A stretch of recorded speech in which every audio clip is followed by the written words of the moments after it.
Hola, ¿cómo estás? Buenas noches. Estamos comenzando un nuevo programa de Bienvenidos al Tren. Son las 20:30. Estamos en vivo aquí en Bravo TV y no sé vos, pero yo tengo que admitir que estoy mucho más tranquilo ahora que pasaron las elecciones y el país recuperó la senda de la previsibilidad. ¿O me vas a decir que no era previsible que la justicia se pusiera a trabajar justo después de las elecciones? Y no solo eso, recuperamos también la previsibilidad en materia de fallos judiciales. Fíjate. 2 días después de las elecciones, la Corte Suprema confirmó el sobreseimiento de Mauricio Macri y otros funcionarios de su gobierno en la causa por espionaje a los familiares de las víctimas del ARA San Juan. ¿Te acordás, no? El ARA San Juan es el submarino que en 2017 desapareció con sus 44 tripulantes a bordo. El gobierno de Macri tardó un año en descubrir dónde estaba, espió a los familiares que reclamaban justicia y nunca aclaró lo que pasó. Bueno, ahora la Corte ratificó que el espionaje a los familiares estuvo justificado porque fue para proteger al presidente. Hoy vamos a hablar sobre esto con uno de los familiares que también es abogado para tener más detalles sobre esta decisión. Pero por el momento ya sabes, si el presidente te teme, puede espiarte sin orden judicial. Por suerte no nos tocó nunca tener un presidente desequilibrado, inestable y paranoico, ¿no? No fue el único fallo de la Corte, porque cuando se pone las pilas, la Corte labura, La Corte Suprema también dejó firmes 2 condenas contra Guillermo Moreno y lo inhabilitó para ejercer cargos públicos de por vida. Moreno fue secretario de Comercio Interior durante los gobiernos de Néstor y Cristina Kirchner y protagonizó la pelea contra el Grupo Clarín en la época de los debates sobre la ley de medios, la apropiación de papel prensa y todo aquello que hoy parece tema del siglo pasado. ¿Te acordás? Bueno, a Moreno lo condenaron por amenazas coactivas durante una asamblea de papel prensa a la que asistió con guantes de box y por peculado y amenazas por haber mandado a hacer merchandising contra el grupo. Por eso, ahora, en desagravio, la Corte mandó imprimir nuevos globos de colores. Mirá, son estos. Mucho más lindos que los anteriores. Pero lo bueno, como vengo diciéndote, es la previsibilidad. Por ejemplo, desde el sábado, 1 de noviembre, aumentan el subte, el premetro, los colectivos y los peajes. Otra vez, ¿acaso no era previsible que el gobierno anunciara aumentos en el transporte justo después de las elecciones? De todos modos, hay algunos detalles que siguen siendo imprevisibles. El resultado de las elecciones, sin ir más lejos. Bueno, el resultado general está claro, La Libertad Avanza tuvo efectivamente un triunfo contundente en el país, pero ahora resulta que podría haber sorpresas en el escrutinio definitivo en algunos distritos. ¿De verdad más sorpresas nos quieren dar? Mirá si después de tanto afeitarse resulta que Santilli no ganó en la provincia de Buenos Aires. Se raparon un montón de libertarios. Esperemos que el resultado no se revierta. Como en algunos lugares la diferencia en el escrutinio provisorio es mínima, no se descarta que el resultado definitivo sea distinto. Hay casos en los que la diferencia es muy grande y no va a cambiar, pero hay otros en los que es de menos de un punto. Dicen que hay que poner especial atención en La Rioja, en Santa Cruz, en Chaco, en Río Negro, La Pampa, Corrientes y la provincia de Buenos Aires. De todos modos, creo que lo único que falta saber es quiénes ganaron, porque perder siempre perdemos los mismos, ¿o no? Así que mientras esperamos el resultado final, te invito a subirte a este programa que ya arrancó y, como ya sabés, se llama Bienvenidos al Tren. Y voy a saludar a mis compañeros esta noche con Poli Sabatés. ¿Cómo estás, Poli? ¿Cómo estás, Juan? ¿Todo bien? Muy bien, por suerte. Gracias por venir. ¿Cómo estás, Nahuel Sosa? ¿Todo bien? ¿Qué tal, Juan? ¿Cómo estás? Muy bien, por suerte. Entramos en los temas de hoy.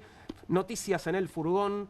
Está pasando de todo. Está pasando de todo, yo ya quiero vacaciones. ¿Sabés quiénes no van a tener vacaciones? Parece. Van menos de 10 programas, Sí. un poquito.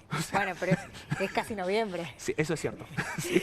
¿Sabés quiénes no van a tener vacaciones seguramente? ¿Quiénes? Los diputados y los senadores nuevos, porque parece que va a haber llamado a sesiones extraordinarias, o por lo menos así, sí. Esperemos que no hayan sacado pasajes para el verano, ya a lo mejor sacaron antes de las elecciones por si subía el dólar, Bueno, ¿viste? lo van a tener que cancelar porque parece que van a tener que trabajar en el verano, o así por lo menos lo está dejando trascender el gobierno en una versión bastante firme. No es la primera vez que el gobierno llama a sesiones extraordinarias. Incluso se discutió la primera ley base, la primera versión de la ley bases en extraordinarias, que después no pasó, se terminó discutiendo a mitad de ese año.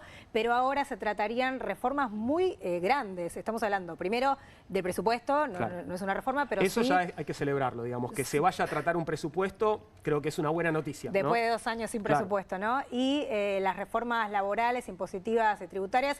Primero la laboral sería, que estuvo circulando, bueno, ayer lo hablaban acá, un borrador. Es importante decir que no es la ley presentada oficialmente, sino algún puntapié posible, una base para lo que podría ser la reforma propiamente dicha, que se presentaría el 15 de diciembre, y a partir de esa fecha, ya con la nueva composición de la Cámara, tendríamos entonces tratamiento en extraordinarias de las reformas y del presupuesto. Me quedo un segundito ahí en el presupuesto porque sesionó la comisión de presupuesto, la que presidía Espert, bueno, que tuvo que renunciar, también tuvo que pedir licencia a la Cámara en general. Ahora y está ahora Berti, ¿no? Berti Venegas Lynch, exactamente. El baterista. Sí, el baterista de la banda presidencial, y expuso Patricia, bueno, van exponiendo distintos funcionarios, ¿no?, sobre sus áreas específicas. En este caso, la ministra de Seguridad expuso algunos lineamientos, algunos números respecto a lo que sería el presupuesto en su área. Si te parece, lo vemos porque empezaron formalmente las discusiones. Hoy presentamos el presupuesto 2026, que consolida el camino del orden, la autoridad y la legalidad que emprendimos desde el primer día. Un presupuesto total de 7,8 billones de pesos, destinado a profundizar las políticas de mejora continua, eficiencia e innovación que están transformando la seguridad en la Argentina. Este presupuesto no es un punto de llegada, es un paso más en una tarea colectiva que reconoce el esfuerzo de todos los argentinos. En cada decisión responsable, en cada ahorro bien administrado, en cada acción que devuelva al Estado su sentido de servicio. Perdóname, dijo 7,8 billones, ¿no? Ah, porque si no era muy poquito. Sí, igual me das un pie importante, es poquito, y eso le dijeron desde el bloque Unión por la Patria. Le dijeron, pará, ¿no es menos que el presupuesto del año pasado? Se lo dijo concretamente Germán Martínez, que es el presidente de la bancada de Unión por la Patria, todavía se llama así, no Fuerza Patria, y le dijo exactamente lo que me acabas de decir, pero para atrás, preguntándole, ¿no es menos que el año pasado? Mira, lo tenemos para ver. El año pasado ustedes mandaron un presupuesto al Congreso y en ese concepto el presupuesto estimado era de 111.271 millones de pesos. Por lo tanto, el presupuesto pensado para el 2026 en lo que es inversión, gasto de capital, es más chico el del año que viene que el que pensaban ejecutar este año. ¿Por qué? Segunda pregunta, ¿por qué la inversión planificada para la ley de presupuesto 2026 es menor en términos nominales, sin siquiera tener en cuenta la inflación, respecto a la que ustedes mismos planteaban para el año 2025? Lo que usted dice es verdad. Para el año que viene, y la vamos a pelear, tenemos planificado un poco menos en inversión, porque los techos presupuestarios tienen que ver con la situación económica del país. Hoy estamos más abajo, pero es la realidad que tenemos en el país. Está hablando del presupuesto de su área, ¿no? Del presupuesto de seguridad nacional. De seguridad, y ahí dice, básicamente, no hay plata. En otras palabras, dice, adaptamos los presupuestos. Igual recordemos, está bien recordar que no hay presupuesto aprobado. O sea, la verdad, recordemos que en la narrativa del gobierno, supuestamente el peor momento había sido en el 2024, apenas asumieron.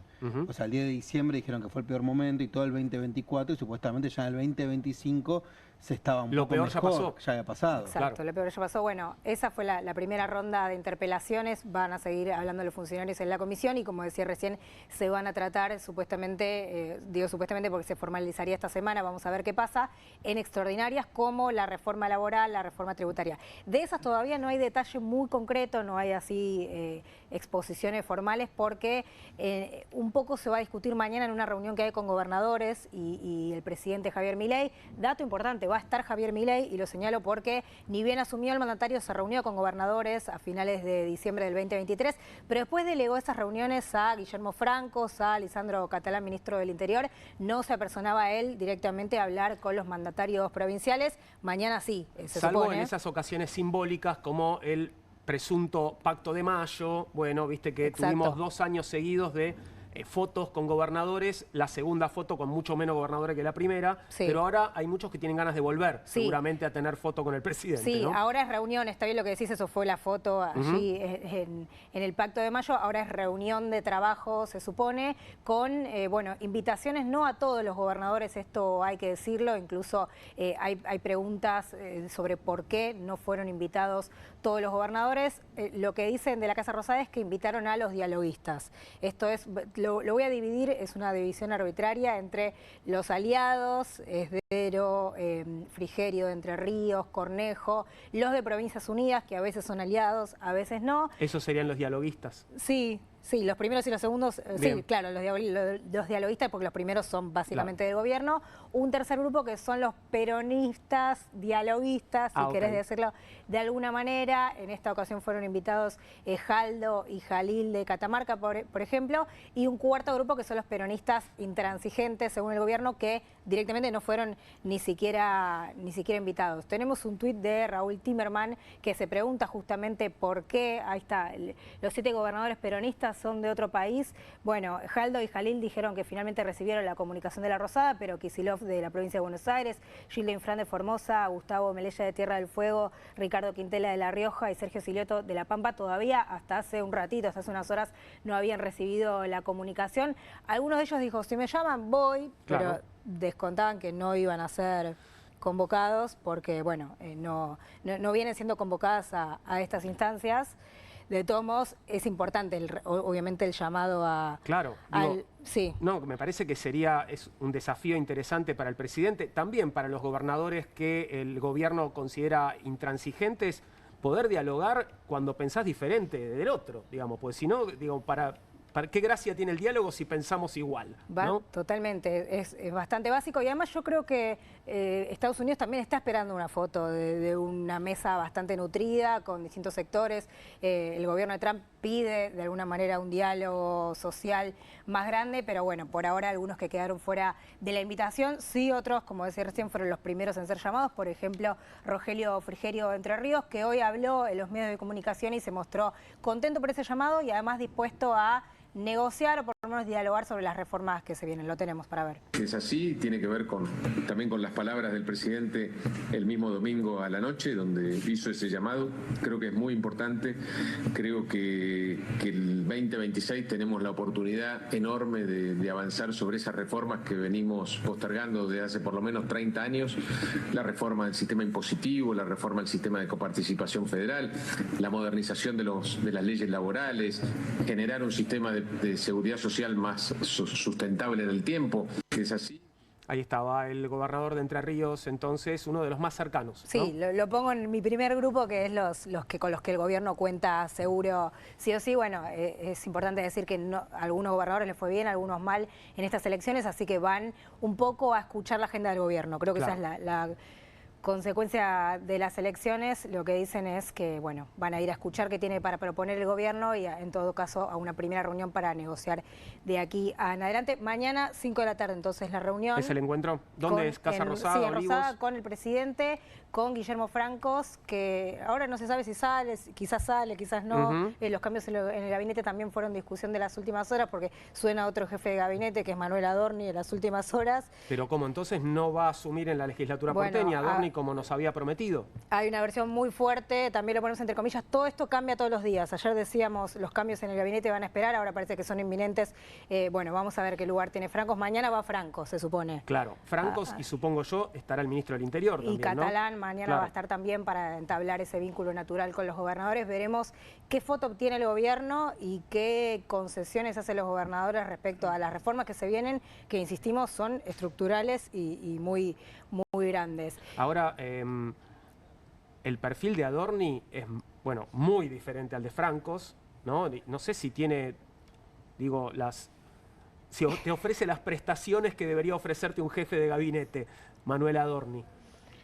Es pregunta, es Bueno, pregunta. se le evalúa por algo hace días que está circulando. Al principio era por número fijo, la legislatura iba a asumir Claro. como sea, a como dé lugar. Hay discusiones respecto a quién encarna ese lugar y ¿a quién se lo dan? ¿A qué sector del gobierno se lo dan? Entonces me parece que tiene algo que ver más con el lugar de la interna o con las relaciones que tiene Manuel Adorni. De todos modos lo pongo con un asterisco porque esto cambia día a día. Sí, parecería que a priori no esperarían hasta el 10 de diciembre para hacer los cambios. Bien. Y Adorni suena como un posible... Te hago una última pregunta y te dejo avanzar. Adorni, ¿dónde lo ubicamos en la compleja interna del gobierno? ¿De qué lado está? Porque bueno, el trazo más grueso es que tenemos a Karina de un lado con los Menem y del otro lado tenemos a Santiago Caputo con las Fuerzas del Cielo. ¿Adorni dónde juega? Bueno, es un nombre de Milei, es un nombre de Karina. El otro día puso un tuit también que decía Adorni Bullrich 2031. Él va tejiendo sus alianzas adentro del gobierno. Francos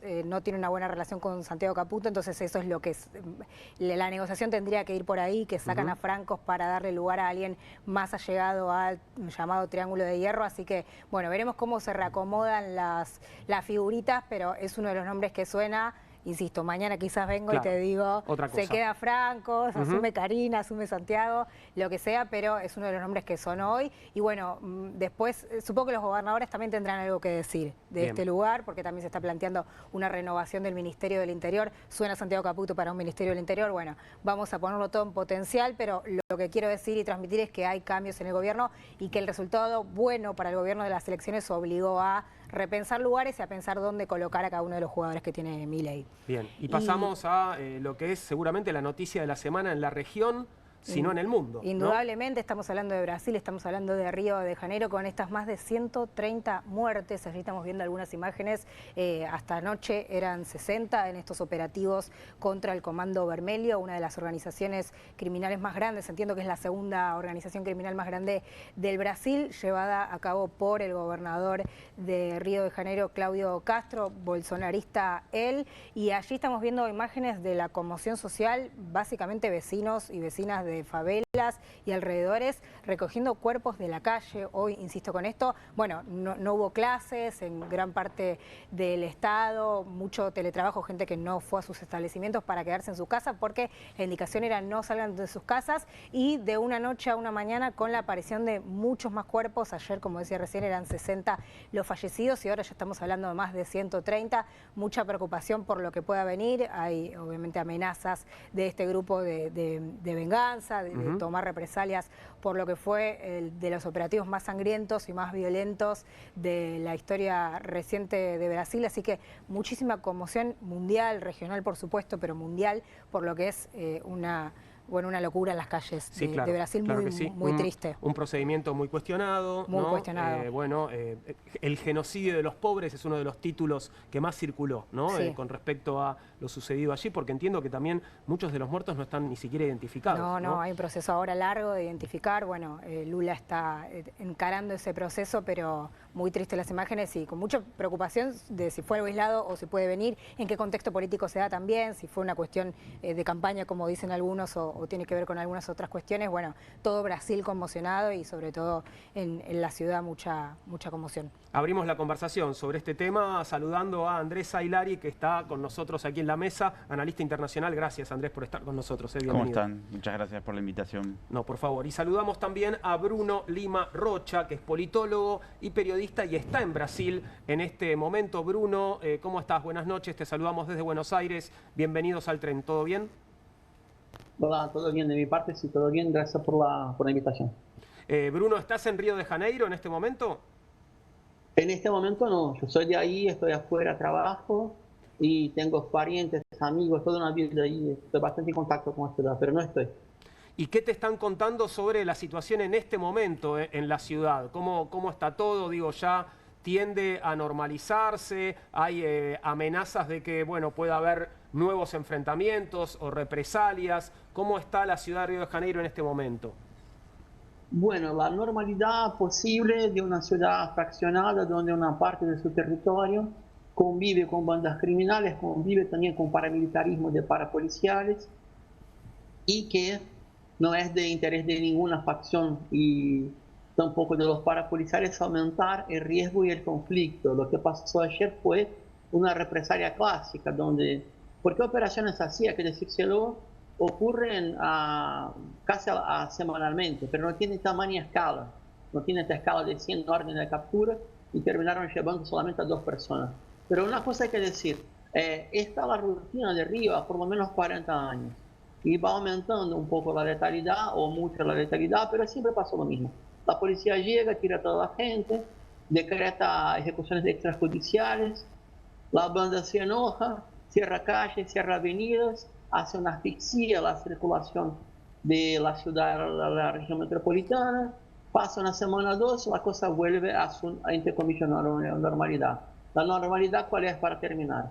Es una administración de la economía del crimen por parte del aparato de seguridad, sea la policía civil, sea la policía militar del estado de Río, que va intentando dejar equilibradas las fuerzas de los bandidos y de la economía del crimen, de modo a organizar un poco esta guerra entre ellos mismos. Cuando pierden una banda, no entra el Estado, no entra la democracia de derecho, entra otra banda más. Estamos hablando de, bueno, de organizaciones criminales que llegan a tener control territorial. Allí donde controla el territorio una organización como el Comando Vermelho, el Estado desaparece o pierde su poder. Te lo pregunto, Andrés, también a vos que estás aquí con nosotros. Sí, sí, claro, por supuesto que es un problema súper complejo que, como decía Bruno, viene arrastrado desde hace muchísimo tiempo y en un momento de auge del narcotráfico esto es más que evidente a nivel continental.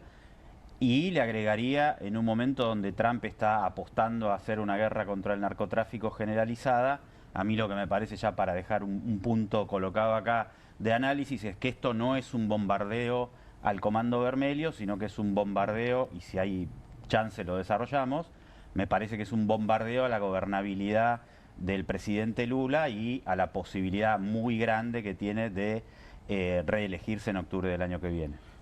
Profundicemos ahora mismo, pero sí, Nahuel, por favor. No, a ver, Andrés, ahí preguntarte también, o sea, Brasil tiene un sistema federal bastante distinto al nuestro, uno podría decir que incluso mucho más federal que el argentino, y en ese sentido Río de Janeiro, las fuerzas locales tienen bastante potestad por encima muchas veces del gobierno nacional.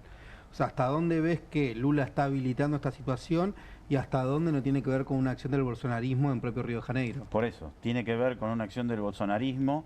Es evidente desde hace varios meses que el bolsonarismo está tratando de implicar a Trump en una acción directa en Brasil. Los hijos del Bolsonaro, que forman el clan Bolsonaro, han declarado en numerosas oportunidades que Lula está directamente vinculado con el narcoterrorista Maduro. Flavio Bolsonaro, que es senador por Río de Janeiro, hace pocos días emitió un tuit en inglés diciendo qué bueno sería que a esos barcos que están bombardeando en el Caribe, también aquí en la bahía de Guanabara los tenemos, y qué bueno sería que también los bombardeen. Y muy pocos días después se da este accionar de las fuerzas ordenadas por el gobernador bolsonarista, cuando Lula aparece creciendo muchísimo en las encuestas en las últimas semanas y meses, y con esa posibilidad que decíamos de reelegirse, y sin factores de inestabilidad a la vista. Y esto evidentemente es un factor de inestabilidad gigante. El gobierno ha reaccionado muy rápido, ya fue el ministro Lewandowski a reunirse con el gobernador de Río de Janeiro, y es probable que se está valorando la posibilidad de que haya una militarización como ya la hubo en el estado de Río de Janeiro y en las favelas. ¿Coincidís, Bruno, con esta lectura de la trama política detrás de lo que fue este operativo, lo que nos comentaba Andrés? 100%. A nivel internacional, Andrés está justo, es una articulación, un intento de la familia Bolsonaro de mantener un poco su protagonismo, mientras Lula y Trump están llegando a un acuerdo de, si no quitar 100%, bajar los aranceles de Brasil y buscar inversiones con capitales de Estados Unidos a Brasil en minerales y tierras raras. Y también a nivel nacional, la estabilidad del gobierno Lula y una cierta prosperidad económica que estamos viviendo casi que garantiza una reelección. Tiene que haber un terremoto sociopolítico en Brasil para intentar por lo menos buscar una salida por derecha a la elección de 2026, y esta salida por derecha puede ser para empezar la inestabilidad de un drama social brasileño, que es la criminalidad en contra de la gente pobre y también la violencia estúpida de las policías provinciales que hacen de todo, mucha represión, poca investigación. Ahora, hablan de la familia Bolsonaro, ¿qué pasa en la sociedad? ¿Cuánto penetra el bolsonarismo? ¿Cuánto queda de ese gobierno? ¿Cómo está fuerte en la sociedad? Está fuerte. Está fuerte. Yo trabajo tiempo en Brasil, salimos mucho a conversar con la gente y la otra vez hicimos unas entrevistas en el centro de la ciudad de Sao Paulo, que no es una zona rica, y la gente nos decía mayoritariamente, muy mayoritariamente, y eso me sorprendió, que no creían que hubiera habido un intento de golpe de Estado en 2022 cuando Bolsonaro hizo todo lo posible para que Lula no asuma el poder el 1 de enero. Bueno, está condenado igual por este tema, ¿no? Ese es el tema. El movimiento de ultraderecha es muy fuerte, pero está carente de liderazgo ahora. Tiene un problema ahí. Hay que ver cómo lo resuelven. Pero tiene mucho apoyo el bolsonarismo. Pero bueno, Bolsonaro está inelegible y habrá que ver ahí cómo se dirime esa disputa de poder interna que también existe dentro de la ultraderecha para ver quién puede ser candidato y si ese candidato tiene identificación o no con el electorado. En principio el principal aspirante a la presidencia es el gobernador de Sao Paulo, Tarcísio de Freitas. Bruno, vos hablabas además del trabajo de las fuerzas de seguridad provinciales, hablabas también de grupos parapoliciales participando en estos enfrentamientos, además entiendo, bueno, del Comando Vermelho, ¿no? ¿Cómo es esto? ¿Cómo se articulan todas estas fuerzas armadas en juego en esta suerte de guerra, ¿no? De guerra contra el narcotráfico. Mira, el parapolicialismo en Río es una tradición muy antigua. La subversión moderna nace en los años 2000 y viene, la verdad, en la década anterior.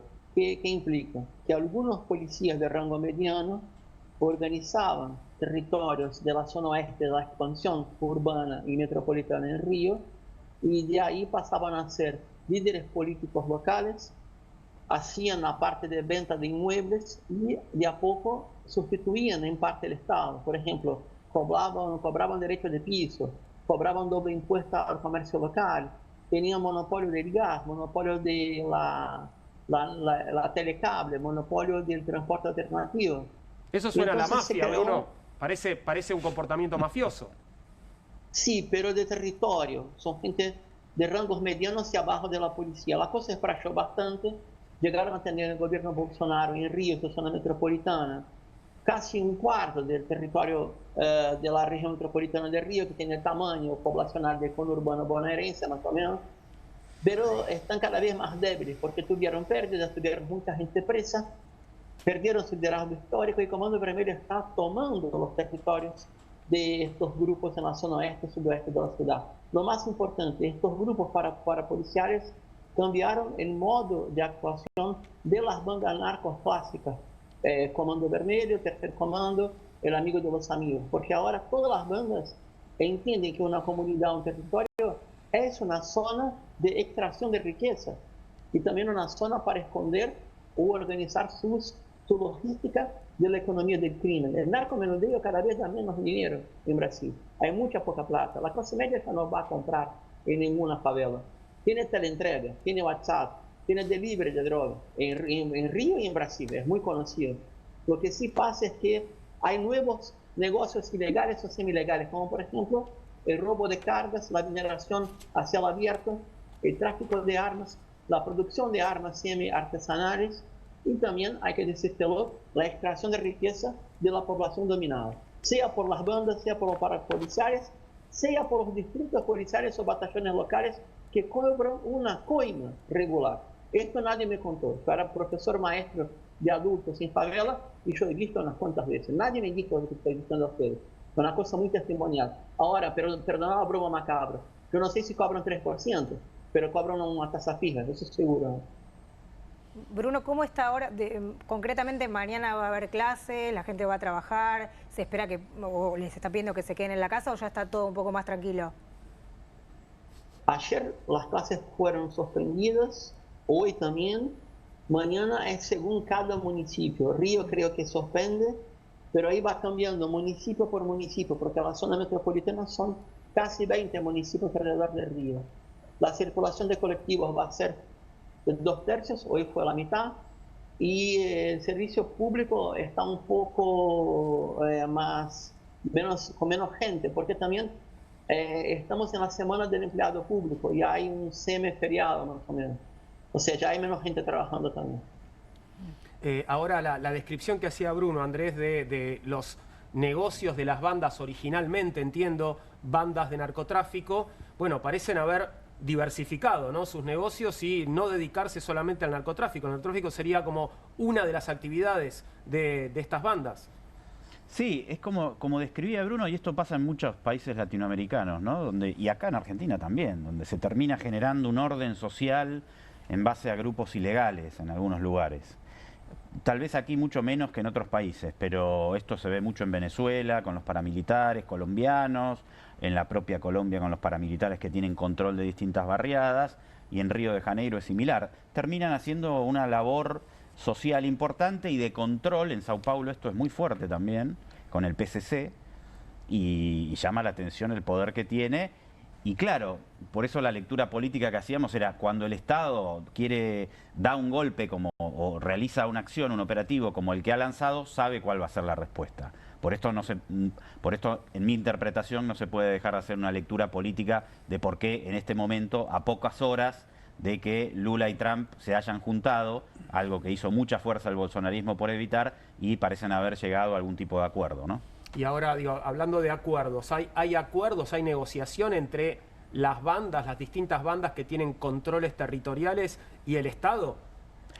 Eso es lo que estaba, sí, por supuesto que tiene que haber una connivencia, por supuesto, con las fuerzas de seguridad, como es habitual, y por eso se habla... Es uso y costumbre en todas partes. Sí, por eso las milicias, ¿no? Que estuvieron... Quienes siguen el caso de Brasil, que estuvieron tan implicadas en el asesinato de Marielle Franco y tienen ahí, y son muy cercanas al bolsonarismo, están directamente implicadas. Sí, yo me quedé un poco pensando en lo que decía Andrés respecto a la cuestión de Estados Unidos, ¿no? Porque uno diría, hay una historia en la cual Estados Unidos utiliza el narcotráfico como forma de intervención en los países, ¿no? Stella Caloni, una periodista muy reconocida, hablaba de la idea de guerra de baja intensidad, ¿no? Entonces, ella planteaba que a partir de los 80, con la doctrina Reagan, lo que empieza a pasar es, mientras Reagan utilizaba esto como una forma de querer combatir al comunismo, ¿no? La doctrina Reagan se basa, sobre todo se destaca en la contrarrevolución sandinista, ¿no? Cuando gana Ortega, y plantea que había que ganar mentes y corazones, ¿no? Esta era un poco la filosofía. Después de las grandes dictaduras sangrientas de los 60, de los 70, pareciera que en los 80 y los 90 la forma de intervención de Estados Unidos era un poco más, entre muchas comillas digo, más suave, ¿no? Por eso se dice de baja intensidad. Entonces esta idea de que al comunismo había que ganarle ganando mentes y corazones, con acciones más sofisticadas. ¿Cuáles son las características de esta guerra de baja intensidad? Muchas veces acciones psicológicas, información, contrainformación, generar estados de caos social y de pánico, ¿no? Esta era un poco la característica, ¿no? La esencia. Pero ¿qué pasa? En los 90, en nuestra región, prácticamente todos estaban en el neoliberalismo, ¿no? Excepto Cuba y, bueno, el subcomandante Marcos en los 90, ahí con el zapatismo. Entonces, un poco la idea es que se intervenía ¿para qué? Para evitar los conflictos sociales o para regular cuando había conflictos sociales frente a los ajustes y a las políticas neoliberales. Pero uno lo que sí ve es que a partir de los 90 y sobre todo a principios del siglo XXI, la idea del narcotráfico empieza a crecer muchísimo. Es decir, a partir de los 90 el narcotráfico es la excusa, porque ¿por qué va a estar la CIA y la idea si ya no hay más comunismo? Claro. Si ya lo hiciste se cayó el muro de Berlín, ¿para qué van a seguir estando? No, bueno, tienen que seguir estando porque ahora el problema que tienen es que está avanzando el narcotráfico en Colombia, que está avanzando el narcotráfico en distintos lugares. La DEA, la CIA y el FBI empiezan a encontrar un poco su justificación histórica para seguir en los países periféricos, con la idea de que había que controlar los levantamientos populares y a su vez con la idea de que el narcotráfico avanzaba y esto por lo tanto ponía en peligro las democracias, ¿no? Y como que esto que había quedado ahí medio apagado, ¿no? Ya con el siglo XXI, con la idea de los gobiernos populares, después aparecen otras formas de acciones destituyentes, pareciera algo que dijo acá el colega, que me gustaría que lo profundice, que con esta idea de Maduro, más allá de si vos estás de acuerdo o no estás de acuerdo con Maduro, la idea de que vos bombardees desde una potencia de Estados Unidos un barco porque decís que hay narcotráfico, y después inmediatamente lo acusó a Petro. Recordemos que semanas después el propio Estados Unidos salió a decir, y ojo que en Colombia también de Petro estamos viendo que hay situaciones... A quienes le retiraron la visa. A quienes le retiraron la visa. Pareciera que hay como una cosa que vuelve a regresar de otra manera, pero de utilizar la excusa del narcotráfico como una forma de una suerte de nuevas formas de intervención que puedan condicionar especialmente a los gobiernos que no le son afines a Estados Unidos, porque también sabemos que ha habido gobiernos muy afines a Estados Unidos que han hecho de todo para que el narcotráfico, prácticamente lo han estimulado, han sido parte de la narcopolítica, ¿no? Recordemos incluso en Paraguay cuando se va a Lugo, en Celaya cuando se va a Honduras, es decir, los nuevos gobiernos avanzaron bastante. Entonces me parece que ahí hay algo como que en esta nueva gobierno de Trump que se volvió a profundizar un poquito este discurso de la excusa del narcotráfico para empezar a hacer acciones de baja intensidad o capaz ya no tan de baja, capaz ya de mediana o alta intensidad frente a países que les puedan ser adversos en términos ideológicos. Bueno, 130 muertos no es de baja. No es de baja, claro. es de alta. Es un poco fuerte. Sí. Bueno, lo que está haciendo en el Caribe y ahora también en el Pacífico no respeta ninguna regla internacional, ¿no? Si hablamos de Trump y sus bombardeos a lanchas. Sí, lo que está tratando de hacer el bolsonarismo es excitar este intervencionismo de Trump para que opere en la bahía de Guanabara, literalmente y desembosadamente. Pero por supuesto, no resiste el menor análisis la operativa que está teniendo la flota de Estados Unidos en el Caribe para supuestamente frenar el narcotráfico, cuando la familia del presidente de Ecuador ha sido descubierta con exportación de banano y cargamentos de cocaína en esa exportación en reiteradas oportunidades. Pero como Noboa es un aliado, no pasa nada. Y como no nos gusta Maduro, por supuesto, esto lo hace Estados Unidos desde hace décadas, buscar excusa para hacer intervencionismo y hacer un cambio de régimen. Me parece que lo que vimos este año con los aranceles en contra de Brasil, el lobby que hizo Eduardo Bolsonaro, que es uno de los hijos que está en Estados Unidos, forma parte de todo este entramado de la CEPAC y tiene mucha llegada a Trump y ha hecho un trabajo muy fuerte para que esos aranceles avancen en contra del gobierno y para que avancen otro tipo de sanciones, y ahora busca esta intervención militar, es una demostración evidente de que y eso me parece que eso es un problema, son problemas nacionales nuestros.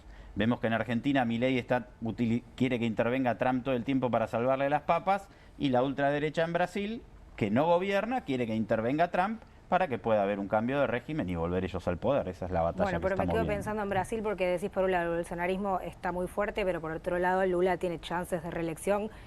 Bueno, no lo sabemos todavía, pero ¿qué pesa más? ¿Qué crees que pesa más en este momento en la sociedad? En este momento todo indica que Lula se impondría cómodamente en una elección, cómodamente no, que se impondría. Recordemos que en la última elección presidencial ganó 52-48, 51-49. Tiene apoyo, porque tener 40-45% de apoyo en la sociedad es mucho, pero hay una fuerza mayoritaria ahora, y esa consolidación de la imagen de Lula ha sido muy disparada por el intervencionismo de Trump. Es muy evidente esto en las encuestas y lo que vemos. Puedo decir cuando Estados Unidos le cobró aranceles a Brasil y que Trump, Bolsonaro pidió que avaló que le cobran aranceles y tiene un nacionalismo fuerte Brasil. Eso despertó una noción de soberanía muy fuerte, y además muchos bolsonaristas identificaron que el clan perseguía solo intereses personales. No le importaba el país, le importaba salvar a su padre de una condena, que era por lo que supuestamente apostaba Trump con su intervencionismo, presionando para que su aliado no sea condenado. Acá en Argentina no pasó eso porque, bueno, el domingo no se condenó mayoritariamente la libertad avanzada. Claro, hay una diferencia, creo yo, que es que aquí, si uno no está ultra politizado, puede interpretarse que Trump está intentando ayudar a su aliado. No interviniendo, no ingiriendo. Está intentando ayudar al gobierno. Después podemos analizar eso, por supuesto. Pero en Brasil está atacando al país. Claro, bueno, son gobiernos de signos distintos, ¿no? El nuestro y el brasileño. ¿Cómo fue la reacción de la administración nacional? ¿Cómo fue la reacción del gobierno de Lula, Bruno, después de este operativo de ayer? ¿Hubo una posición tomada? ¿Qué es lo que está pasando? Sí. Primero, la reacción que tuvo el gobierno nacional fue una respuesta a la inacción de la ultraderecha. Yo explico. Brasil tiene un sistema nacional de seguridad desde el año 2009-99. Y cuando no había aún la confirmación de la figura jurídica de organización criminal, que ahora hay. Entonces, el año anterior, el ministro de Justicia, Ricardo Lewandowski, que un ex ministro de la Suprema Corte, jubilado, presentó una propuesta de reorganizar el Sistema Nacional de Seguridad Ciudadana a partir de la centralidad federal, transformando la Policía Caminera en ofensiva, ampliando algunas partes investigativas de la Policía Federal y organizando una Agencia Nacional Antimafia o una Fuerza Tarea Permanente. A todas las propuestas la extrema derecha saboteó políticamente en las redes y en la Cámara de Diputados y en el Senado. Por lo tanto, lo que hizo ayer Claudio Castro fue una especie de contrapropuesta. Ustedes proponen inteligencia y follow the money y yo propongo bala y sangre como siempre. A la mitad de la tarde, Claudio Castro dijo en público que había pedido en privado, cosa que no había hecho, que tuviera acceso a un batallón de fusileros navales y blindados, y también una tropa de refuerzo de paracaidistas, para declarar una especie de guerra interna, o entonces pedir una sección de fuerzas federales, porque Brasil no tiene fuerzas federales de seguridad como tiene Argentina. Las fuerzas federales son las que dije yo, son todas civiles, además son fuerzas armadas, para defender territorio, no guerra interna. Entonces él pidió el empleo de fuerzas federales y fue negado.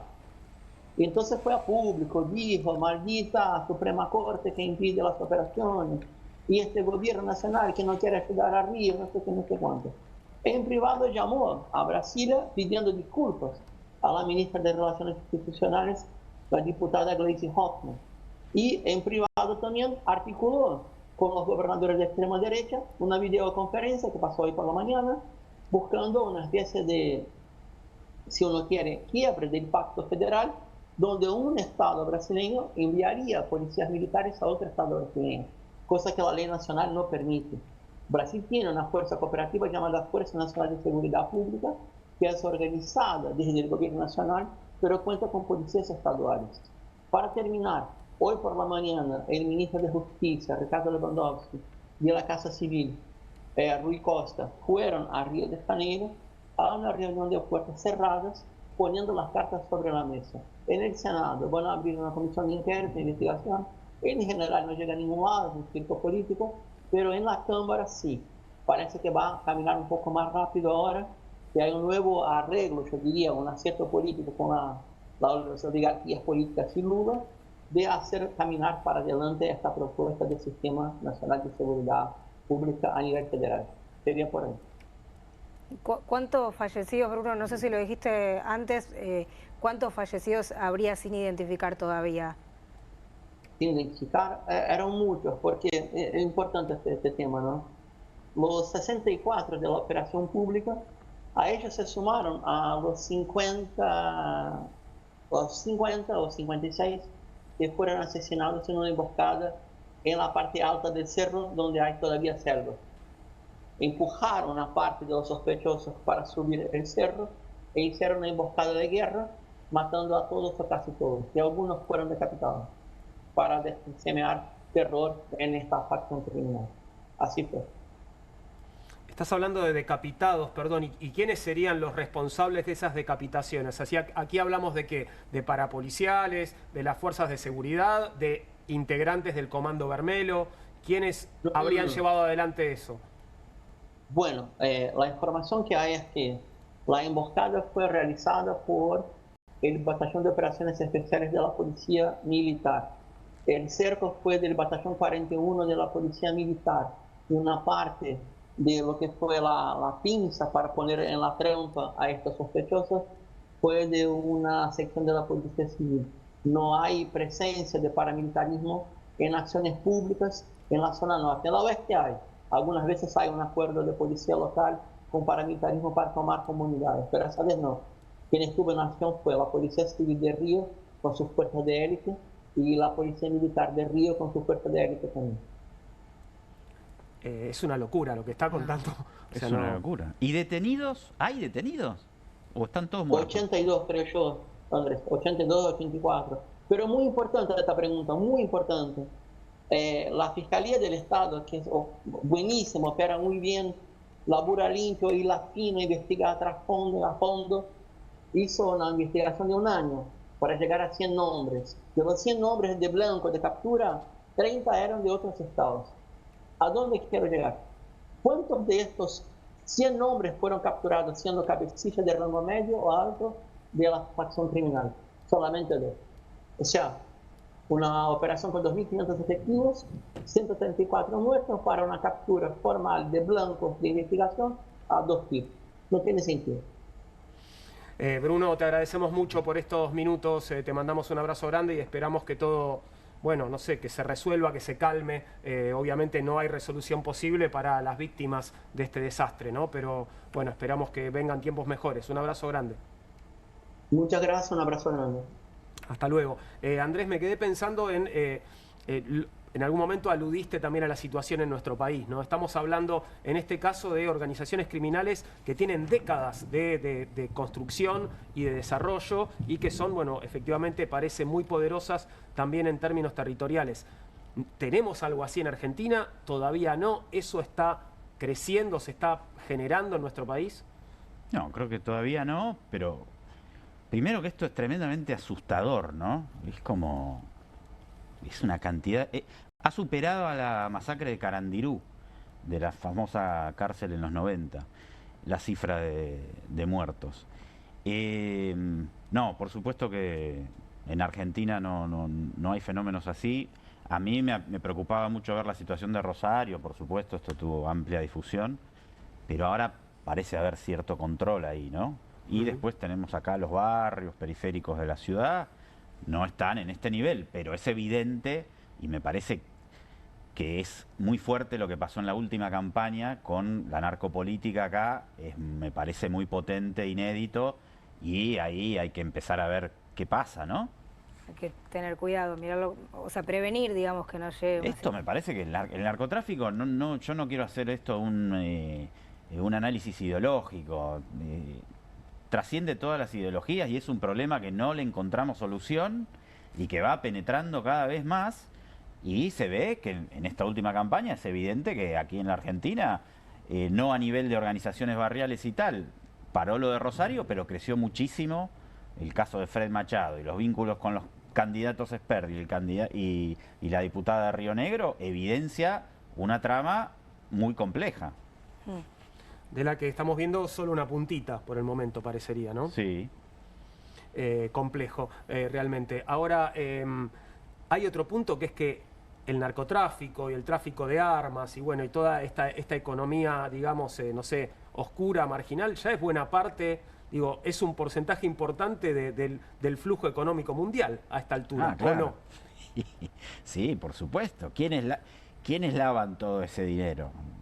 Los grandes bancos en Estados Unidos se benefician de toda esa movida y hay muchas economías donde el ingreso que se genera a partir del narcotráfico es muy importante. Y también hay que discutir, por supuesto, lo que pasa en Estados Unidos. Los cárteles no están solo en América Latina. Ahí adentro hay alguien que mueve todo eso, ¿no? Y Andrés, desde tu punto de vista, un poco más geopolítico, ¿no? ¿Hasta dónde ves que la administración Trump está dispuesta a atacar al gobierno de Lula? Porque venían como destrabándose ciertas situaciones, ¿no? Parecía que había un poco de acercamiento. Si ves que esto es algo más como un manotazo ahogado del bolsonarismo o que realmente esto puede abrir un escenario en el cual la administración Trump empiece una confrontación mucho más abierta con el gobierno de Lula. Vamos a ver, es evidente que está siendo muy complejo analizar a Trump, porque es muy errático su comportamiento. Es evidente, como vos lo marcás, desde mi percepción, que esto es un manotazo ahogado del bolsonarismo. Todo lo indica. Justamente, muy pocos días, como decíamos, después de que se juntan Lula y Trump, después de negociaciones muy intensas y complejas, vamos a ver si esto puede tener suceso o no. El otro día, cuando hubo el resultado que hubo en la República Argentina y Trump felicitó al presidente Milei, al final dijo que le gustaba a Milei porque en Argentina no había narcotráfico y no sé qué.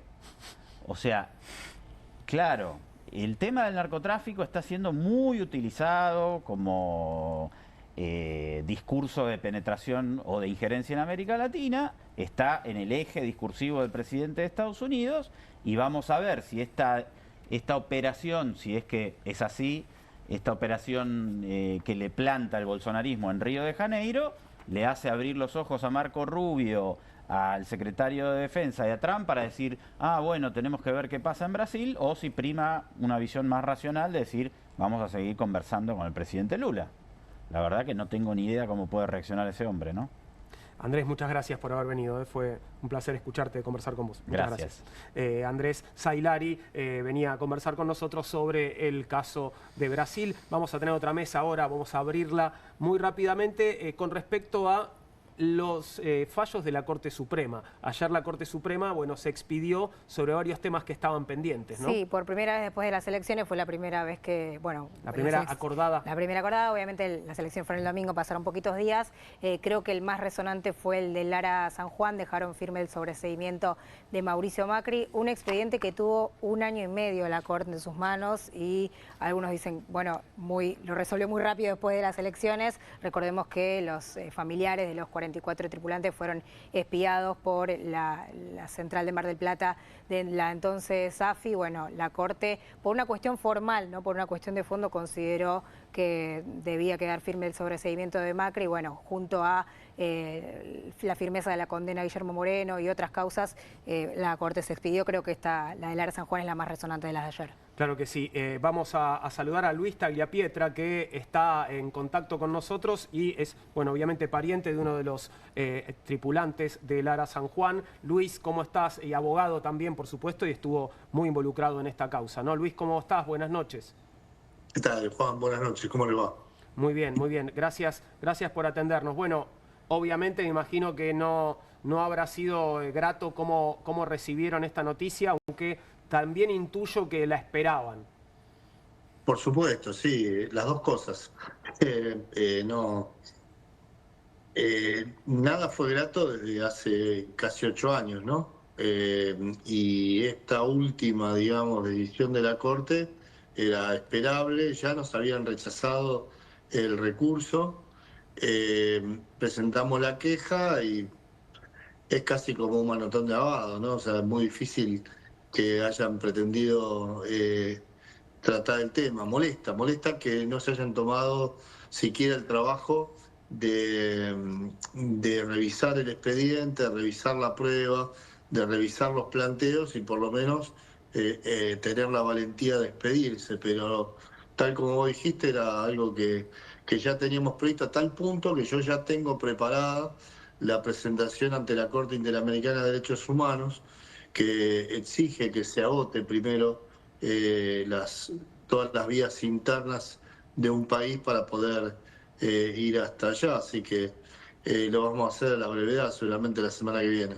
Ahora, perdón, porque Poli decía fue una cuestión formal la que hizo que ratificaran en todo caso el fallo de una instancia inferior. Vos decías, bueno, ni siquiera se tomaron el trabajo de revisar el expediente. Explícanos un poquito esto. ¿Cuál es la cuestión formal por la cual la Corte directamente no se metió en este tema?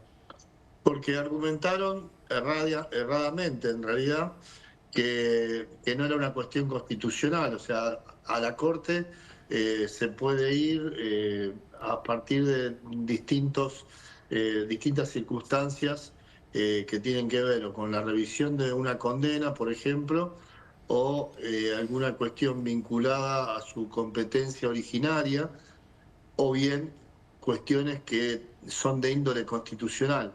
Y en este punto es donde yo estoy en desacuerdo, porque a nosotros nos violentaron nuestra intimidad, nuestra vida privada.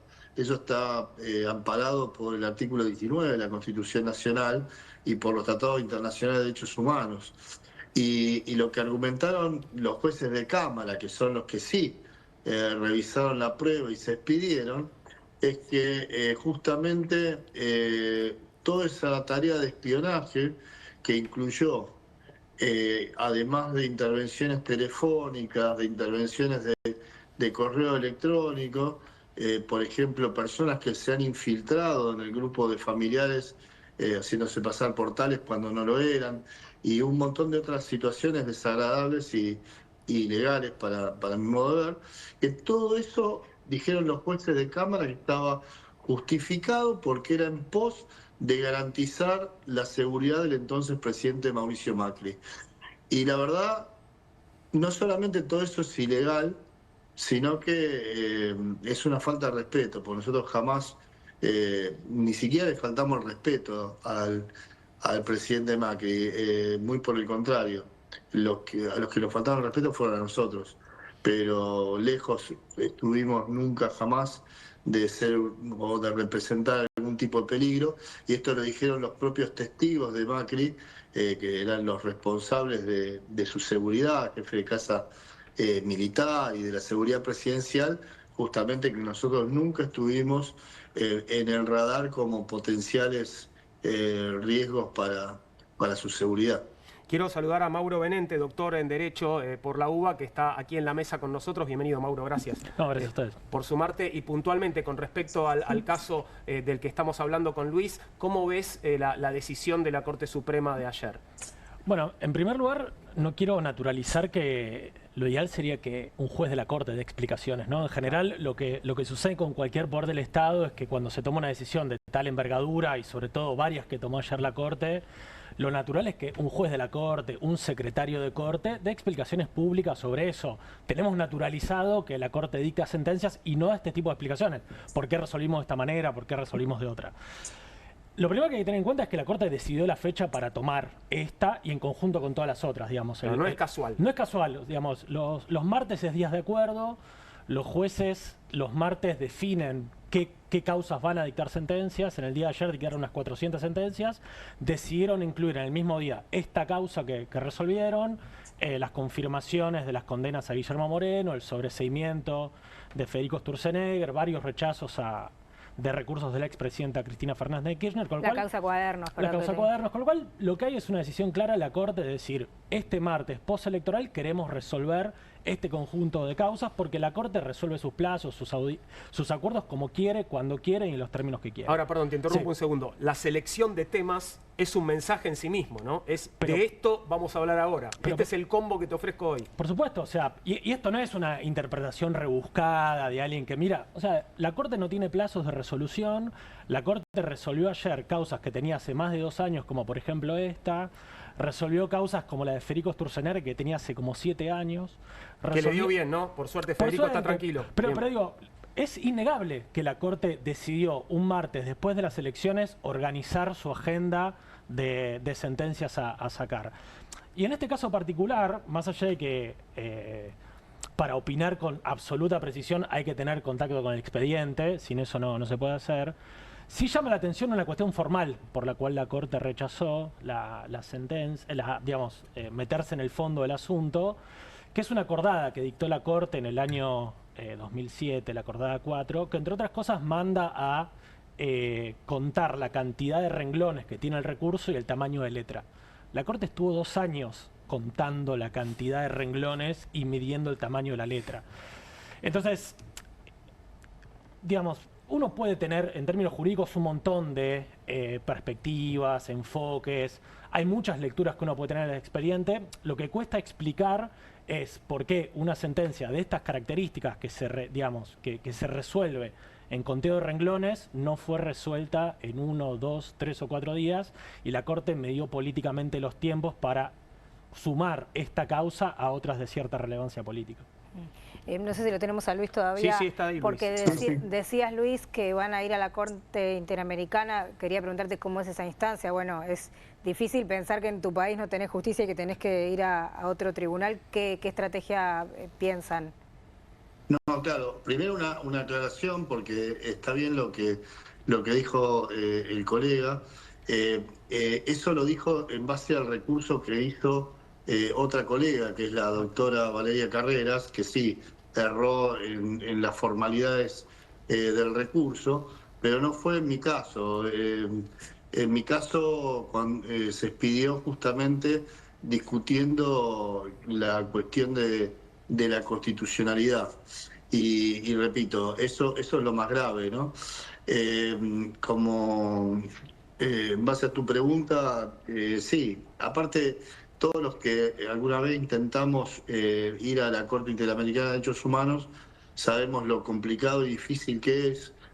Tiene muchos filtros de admisibilidad y lleva muchísimo tiempo, si se tiene suerte de superar esos filtros, llegar a algún tipo de resolución, que no siempre es sentencia y casi nunca es vinculante, porque muchos estados, incluso el nuestro, ha sido condenado muchas veces por la misma y generalmente no hay consecuencias prácticas, pero decidimos no dejar las cosas así y recurrir hasta las últimas consecuencias.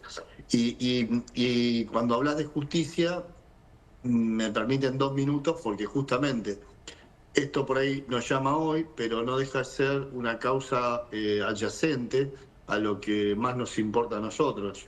A nosotros nos terminaron espiando de esta manera tan brutal, por así decirlo, por reclamar la verdad acerca de lo que pasó con nuestros hijos en el San Juan. Una verdad que todavía no tenemos, porque más allá del paso del tiempo, todavía no se hizo una sola pericia para averiguar realmente qué es lo que pasó, para de alguna manera ratificar o rectificar las hipótesis jurídicas que están en juego. En el medio se elevaron a juicio a 4 oficiales de la Armada por el delito de estrago culposo, un juicio que pretenden hacerlo en el Tribunal Federal de Río Gallegos, a más de 2.000 kilómetros donde vivimos, un juicio con más de 300 testigos y más de 30 cajas de expedientes que puede llegar a durar, dependiendo de la cantidad de audiencias que semanalmente determina el tribunal, un par de años fácilmente, y todo eso hace que el intento sea de acallarnos, de limitarnos en el ejercicio de nuestros derechos, que los medios no puedan estar presentes y que la gente fundamentalmente se olvide, y al final eventualmente entregarnos en bandeja de plata la cabeza de estos oficiales para conformarnos con algo que claramente no nos conforma, porque, repito, queremos honrar a nuestros hijos con la verdad, que es lo que se merecen. Perdón, una verdad que ya está comprobada, y esto es importante subrayarlo, que lo del espionaje es un hecho probadísimo. Exacto. Eso no está en discusión. Sí, no. Hay pruebas. Pienso en relación a lo que decís y a lo que decís vos, Juan, de las pruebas, la influencia de Macri, ¿no? La relación de Macri con la Corte Suprema, bueno, en este caso concretamente, ¿no? Porque se trata de él, pero más allá de este tema, ¿qué tanta influencia tiene o cómo pesa dentro de la Corte? Sí, siempre es difícil merituar o medir qué tanta influencia tiene un expresidente dentro de un tribunal. Sí, lo que es claro es que hay una tendencia de esta Corte de resolver de manera desfavorable buena parte de las causas que llegan de un sector político, en general del peronismo, en un sentido relativamente amplio, y resolver favorablemente cuando las causas que llegan son del PRO, digamos. Esa cuestión es nítida. Después, ¿qué grado de influencia? Son cosas que son muy difíciles de testear empíricamente. Lo que pasa es que la Corte no contribuye a disipar esas sospechas. En general, cuando toma intervención en causas donde las personas involucradas provienen del peronismo en un sentido amplio, por decirlo de alguna manera, bueno, la Corte resuelve de manera desfavorable a ese sector político cuando las causas tienen como implicados a sectores vinculados al PRO. En general la Corte se expide favorablemente a esos sectores. Y tomo un caso, digamos, de ayer para tenerlo como bien claro, ¿no? Como vos bien decías al inicio, todas las resoluciones que tomó la Corte ayer en causa Cuadernos, en la causa de Sturzenegger, en Ara San Juan, son todas por cuestiones formales. En ningún momento la Corte analizó el fondo de la situación. Esas cuestiones formales la Corte las utiliza súper discrecionalmente. Sí, en algunos casos, como decía acá el colega, la Corte dice es un tema que no es relevante en términos constitucionales y entonces decido no meterme en esto. Digamos, los dos casos de confirmación de las sentencias del ex secretario de Comercio Interior de Moreno son por cuestiones formales de 280. Dice, bueno, esto no es sustancial en términos constitucionales, yo no analizo esta situación. Otra, digamos, de las sentencias que fue por 280, es decir, es un artículo del Código Procesal Civil que dice este tema no es sustancial, no amerita que la Corte se meta en esto, es la confirmación del sobreseimiento de Sturzenegger. un sobreseimiento, en principio, dice la Corte, no es un tema de relevancia constitucional, no me voy a meter en este asunto. Ahora, ayer mismo la Corte abrió otra causa por sobreseimiento y dijo que no correspondía el sobreseimiento. El sobreseimiento en un caso penal es no hay elementos para seguir investigando, o sea, no es una absolución, sino simplemente no hay elementos para seguir investigando. Eso fue lo que dijeron respecto a la causa que tenía Sturzenegger. La Corte dice, este no es un tema que yo me involucre porque es un tema muy menor para mí, que soy la Corte, que estoy para temas más relevantes. Ahora, como decía, ayer la Corte revocó un sobreseimiento, que es el sobreseimiento de la viuda de Muñoz, el secretario de Néstor Kirchner, por una causa vinculada supuestamente al lavado de dinero. Entonces, en un mismo día, la Corte, ante un caso que es de sobreseimiento, en uno dice, este no es un tema constitucional, yo no me voy a meter en este asunto. En el otro dice, sí, este es un tema constitucional, ordeno seguir investigando. Entonces, es muy difícil testear empíricamente qué tanta influencia hay de cierto espacio político respecto de un tribunal. Lo que sí uno claramente puede decir respecto de esta Corte es que no hace ningún esfuerzo por disipar esas sospechas. Y esto es algo que a un tribunal constitucional le tenemos que exigir, porque si la Corte se presenta y se legitima a sí misma como guardiana de los derechos, del orden institucional, de la República, por lo menos debería hacer un esfuerzo por legitimar ese discurso y por lo menos, si hay una sospecha de que tendencialmente resuelve en contra de un espacio político y tendencialmente resuelve a favor del otro, por lo menos encargarse de disipar esas sospechas que son fundadas. Y podríamos imaginar que estos fallos habrían sido diferentes si el resultado de la elección del domingo hubiera sido otro. Podríamos imaginar eso, podríamos imaginar también que la Corte no hubiera sacado las sentencias. Claro. Porque, reitero esto, son dos sentencias... que no hay plazos. Como no hay plazos, el hecho de no contar con plazos hace que estas causas sean para la Corte también una herramienta de negociación, de presión política, de manejo de otros intereses que tiene la Corte como cabeza de un poder.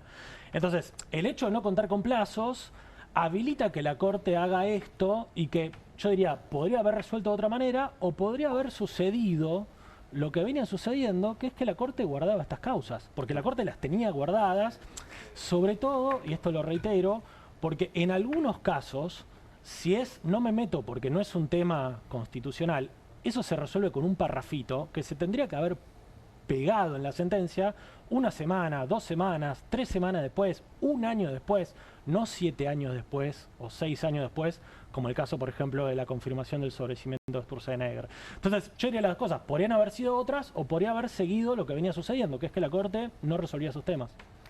¿Qué se me ocurre, no sé cómo formularlo, ¿qué hay que hacer? ¿Cómo se soluciona? ¿Que ampliando la Corte o cómo sería lo correcto para que esto deje de pasar? Bueno, lo primero que hay que hacer es no tomar atajos institucionales. Digamos, ya tuvimos cortes más amplias, de 9, por ejemplo, durante el menemismo, donde este tipo de cosas sucedía. Entonces, el problema del funcionamiento de la Corte no se puede reducir al número de integrantes. El número de integrantes es un elemento más del funcionamiento de la Corte.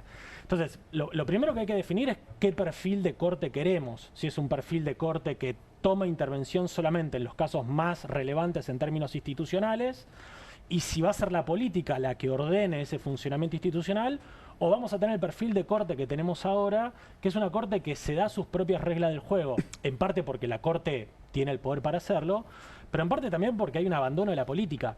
Las normas que regulan el funcionamiento de la Corte, una norma que es importante, es la Ley 48 del 63.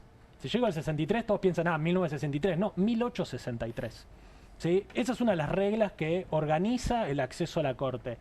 Y las normas que no son del siglo XIX son normas de facto o son normas que se dio la propia Corte. Entonces también hay un abandono de la política sobre el funcionamiento del propio tribunal. En algunos casos, porque a la política le sirvió darle a la Corte ciertas herramientas de autogestión, en otros casos porque no hubo una correlación de fuerza favorable a modificar el funcionamiento de la Corte, y eso en general sucede con los poderes judiciales porque todos podemos estar enojados con el Poder Judicial, pero cuando tenemos una causa particular que quizás es en un momento distinto a que otro tiene otra causa y así, no hay una masificación de reclamos contra el tribunal al mismo tiempo y en el mismo sentido. Entonces es muy difícil modificar lógica de funcionamiento del tribunal.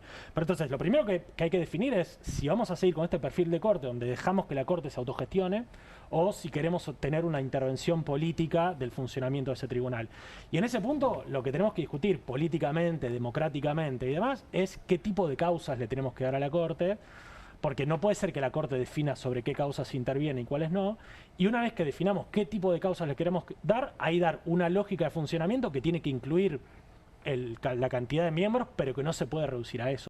Los últimos proyectos del peronismo se limitaron a eso, y eso no puede ser el único elemento para modificar el funcionamiento de un tribunal, porque no tiene sentido que 3 se autogestionen en sus dinámicas de funcionamiento, 9 o 20 lo hagan. Me parece que lo que la política tiene que definir no solamente cómo se ocupan esos casilleros, sino para qué queremos esos casilleros en ese lugar. Luis, bueno, la verdad es que nos estamos quedando ya sin tiempo. Agradecerte este contacto. No sé si querés decirnos algo más. Te mandamos, por supuesto, un abrazo y nuestra solidaridad, y lamentamos esta noticia de algún modo anunciada y esperada. No, por favor, gracias a ustedes. Un poco de acuerdo con el análisis del colega. La realidad que es una corte en donde llega de todo y hacen lo que quieren. Y repito, en el caso nuestro, agradecidos por no olvidarse de nosotros. Todavía nos queda una larga lucha por delante, así que gracias y bueno, siempre a disposición. Un abrazo grande. Abrazo grande, Luis, y por supuesto vamos a acompañar esa lucha. Y te agradecemos, Mauro, también a vos que hayas estado con nosotros. Volveremos a convocarte porque obviamente de esto hay que seguir hablando también. Muchas gracias, Mauro. Hacemos una pequeña pausa ahora y enseguida continuamos. Tenemos un invitado más esta noche en Bienvenidos al Tren. En instantes con nosotros.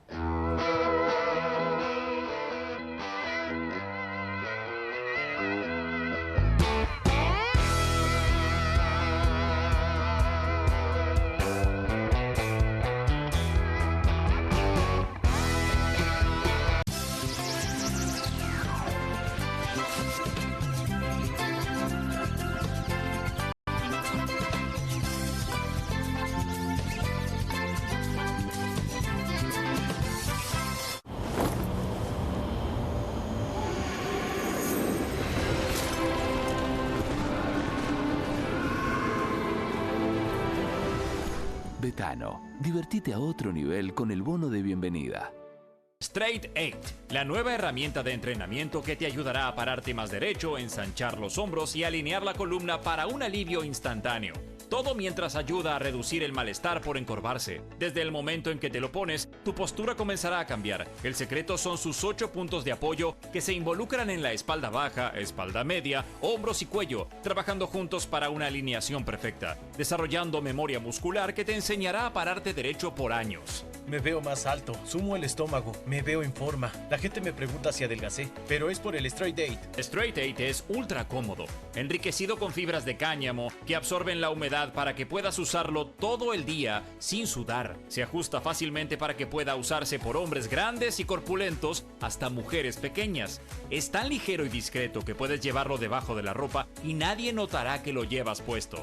Es por eso que necesitas Straight 8, para que comiences a pararte más derecho y con más confianza. Los viejos aparatos ortopédicos pueden costar miles de pesos, pero ahora puedes ordenar el nuevo Straight 8 de la línea Serafit. Te ayudará a pararte más derecho, ensanchar los hombros y alinear la columna. Para un alivio instantáneo, todo mientras ayuda a reducir el malestar por encorvarse. Desde el momento en que te lo pones, tu postura comenzará a cambiar. Llame ahora mismo y adquiera su Straight 8. Descubra los productos más novedosos y exclusivos de la línea Serafit en tvcompras.com y obtenga este fantástico producto de TV Compras. ¡Llame ya! Córdoba es la capital de escapadas todo el año. Sí, un destino para conectar con la naturaleza, hacer sierra office, deporte, comer o visitar a un santo de verdad. Un lugar preparado para que puedas disfrutar todo el año. Vení a Córdoba, disfruta más fácil. Hay casa, hay freezer, hay helado, hay serie, hay sillón, hay bono helado, hay amigos, hay reunión, hay postre bro, hay cumple, hay bardo, hay mogul helado, hay postre, hay palito, hay helado chocotorta. Hay casa, hay freezer y tus chocolates y golosinas favoritas hechas helado.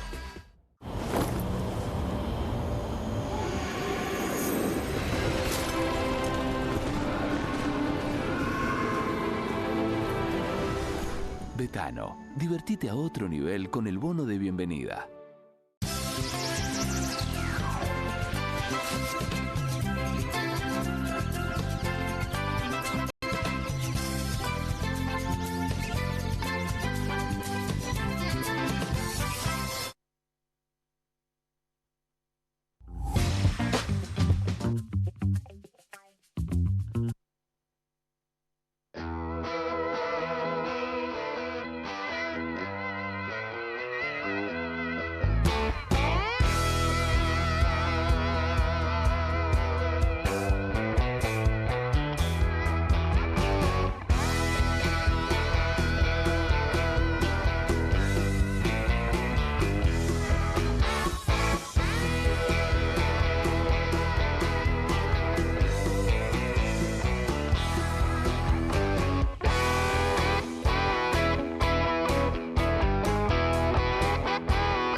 Continuamos con casi comunistas, con Bienvenidos al Tren, aquí en Bravo TV, 21:45, último tramo del programa, y recibimos ahora a Jonathan Schefferly, es militante y también artista popular de La Boca, y por supuesto lo habrás visto seguramente, lo vimos mucho por televisión, lamentablemente no en situaciones gratas, porque bueno, es uno de los que pone el cuerpo y fuertemente llevando la lucha por la causa de la discapacidad. Bienvenido, Jonathan, por estar con nosotros. Gracias. Bien, gracias a ustedes por invitarme. Bienvenido al tren, me siento. Bien, eso, subite al tren. Bueno, hoy hubo noticias que entendemos que son una suerte de paliativo que no alcanza porque la ley de emergencia en discapacidad, bueno, sigue suspendida, pero hoy se anunció una especie de mejora en las prestaciones, ¿no? Sí, un incremento en las prestaciones de entre 29 y 35% en 3 tramos, muy lejos del 70% que establecía como piso la ley, que no se cumple.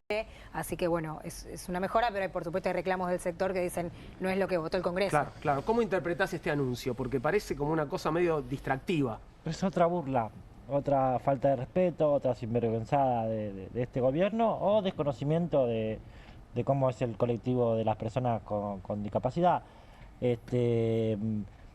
Mira, si nosotros decimos emergencia ahora y después nos distraen con otras cosas de agenda, pero ya estamos en un colapso. La emergencia la empezamos a pelear en marzo de este año y desde marzo que estamos sufriendo y sobre todo están sufriendo todo el colectivo con discapacidad. Porque hubo dos cosas en este ajuste mentiroso, ¿no? Uno es un ataque a las personas con discapacidad, con las pensiones, de que había pensiones truchas, y después empezaron a meter con lo que nosotros le decimos nuestro apoyo. Ahí están los prestadores, nuestro profe de la escuela especial, nuestro terapista. Bueno, desde 2024, de diciembre, que no le aumentaron el salario. Así básicamente, que eso tiene que ver con una discusión de nomenclador. Bueno, en síntesis también estalló la salud pública y la privada un poquito también, está todo el mundo en una, digamos, y los que sufrimos somos las personas con discapacidad, ¿no? Y hay un ejemplo muy sencillo que es el ejemplo del transportista, que hoy la nafta aumentó. Bueno, ¿no? Entonces vos le ofreces, todos los meses aumenta. Le ofreces el 30%. Y es insuficiente, porque no solo es la nafta, sino que el colectivo esté limpio, ir a buscar a los chicos, el salario de ese. Nosotros le decimos prestador, trabajador, transportista. Y muchos chicos quedan sin su terapia porque no tienen cómo transportarse. Claro. Bueno, entonces como 4 veces había llamado el gobierno a esta reunión, porque tiene que llamar a la comisión de prestadores, ¿no? Que por lo general igual esa comisión está más... tiene más lado del gobierno y 2 representantes de la sociedad civil. Y la suspendió. Entonces por eso hubo un poco de relajo la otra vuelta en la ANDI, porque la gente está pasándola mal terriblemente. Es un sector, somos de lo más... a mí no me gusta dar lástima, porque este dolor, más allá de mi situación personal, es colectivo. Claro. Porque vos ves un montón de personas con discapacidad, no solo acá en la ciudad más rica del país, sino que a lo largo y a lo ancho del país. Entonces, yo trato de ser una persona independiente, pero hay muchos discas que no pueden, que necesitan su apoyo sí o sí, que necesitan subir falta accesibilidad por todos lados. Yo la otra vuelta estuve en Mar del Plata, nada que ver, pero no te podés tomar un colectivo. Yo estoy acostumbrado acá a la ciudad, qué sé yo, y eso que vivo en La Boca, Pero bueno, eso, y este gobierno no deja de burlarse de nosotros. Por eso estamos con cierta indignación, por no decir recaliente, porque necesitamos un reparo, porque necesitamos que nuestros trabajadores ganen bien. Si nuestros trabajadores de la discapacidad no ganan bien, lo que sufrimos después somos los discas y los familiares también, ¿no? Hoy está más que comprobado en todos los debates que claro, la discapacidad un poco empobrece, que es mucho más difícil tener un hijo con discapacidad. No es un horror o un garrón, es mucho más difícil. Y bueno, vamos a ver si con toda esta lucha, porque nos unificamos entre los discas, entre los prestadores y los familiares, que fue la movilización hermosa del otro día, y bueno, vamos a ir a pelearla y como estoy diciendo yo, lo más diplomático posible, porque hay gente que tiene una mirada de mierda con los discas, nos dicen pobrecitos, nos dicen, bueno, el presidente usa mogólico como insulto, candidato dice, el discapacitado que no vota bien, no sé, ¿no? Entonces nos sentimos ofendidos un poco con toda esta política que se alejó de la necesidad de nuestro colectivo y tenemos bastante bronca. Pero vamos a intentar explicarle, que nos calmemos todo con la crisis de salud mental que hay, explicarle bien las cosas. Che, las escuelas especiales están haciendo rifa para sostenerse hoy. ¿Por qué? Porque además de que el disca tiene que estudiar, tiene que comer. Claro. Entonces ese es un costo de 3.000 pesos ponerle por día, pero en una escuela por persona es mucho más, ¿no? Entonces hay cosas básicas y elementales que dale, por eso es la emergencia de discapacidad. Nosotros empezamos este camino queriendo cambiar la ley marco, ¿no? Que viene de la dictadura, del 81 más o menos, que nos trata como inválidos laborales. Otra palabra horrible, inválido. Yo no soy ningún inválido, soy una persona con discapacidad, eso.